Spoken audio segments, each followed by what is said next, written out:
Hey everybody, it's Amanda. I know I've been putting off this video for quite a long time. I don't really like speaking, or my moods are what we're going to talk about anyway. My mood isn't in it wanting to do it. But today we're going to talk about mental illness, especially the one that I have to deal with. Now, I know everybody's different. What we're going to be talking about today is bipolar. Everybody's different. This is just my story. I can't speak for everybody, but I went through the list of common things, and I picked what really was me, because there's some things in it that it doesn't even affect you. So this is my story.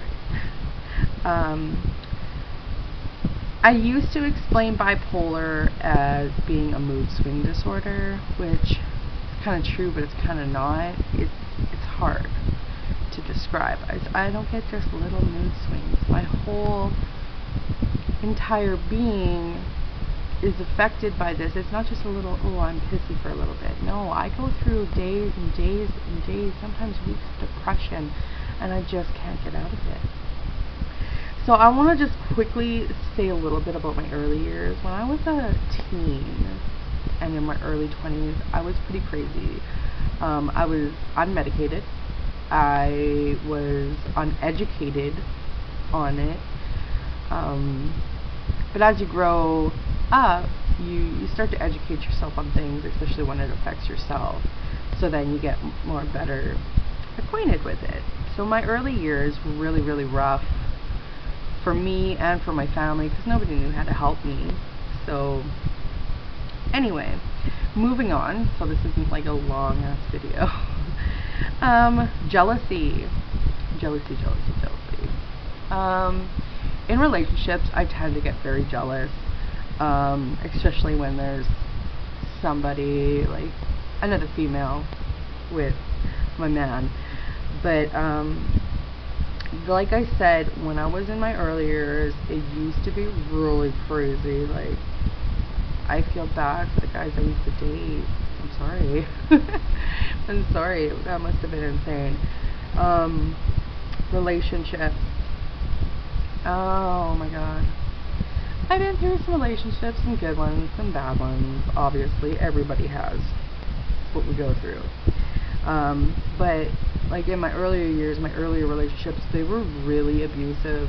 Not physically, but like emotionally and like verbally. It just, I feel bad for myself later in those years, and I also feel bad for the people that I dated in those years. It's just, it must have been just such a toxic relationship. Okay, now we're gonna move on to depression. In my depression, when I am down, I tend to get really angry or sad for no reason. It's just like a quick little switch. I can get angry at something and get very pissy, or a happy comedy movie will make me cry like a baby. It's just the depression part of things. Mania. Mania is when you're high. Mania is when you're like so excited, you're talking fast, things are just going. And with mania come racing thoughts, which for me causes a lot of insomnia at night. It's really hard to sleep. Yeah, when I'm in mania, I spend money. I'm really confident. I'm like, oh, I want this, I want this, I want this. I'm gonna get it. It's gonna be mine. Spending money when you're high and you're in mania is crazy. It's just, but anyway, moving on. Loss of interest in things. I used to really be into photography, which I no longer really do. I used to really be into painting, which I no longer do. I used to really be into crocheting. Like, I'm trying to stay into crocheting, but you lose interest in things. You just lose interest in things. Next would be low energy or sleeping a lot. I always feel like I don't have enough energy to do things or want to get out of the house. Sometimes I find myself sleeping 12 hours. If I didn't go to sleep till 1 in the morning, I'm not getting up till 1 in the afternoon. And that is horrible. That is a horrible feeling.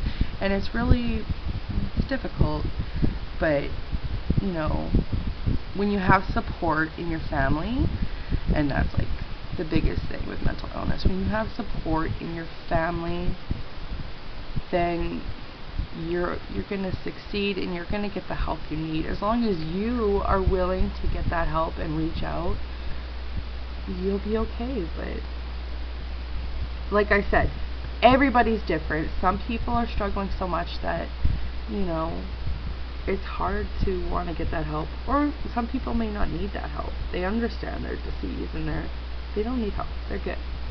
But yeah, this is just my story. I had to reach out. When my father passed, I had to reach out to a grief counselor, and I had to reach out to a psychiatrist to make sure that my bipolar is in check, and which I know it's not. But I am reaching out for the help because I know I need it. But yeah, that's my story. Thank you for listening, and I'll see you next video. Bye bye.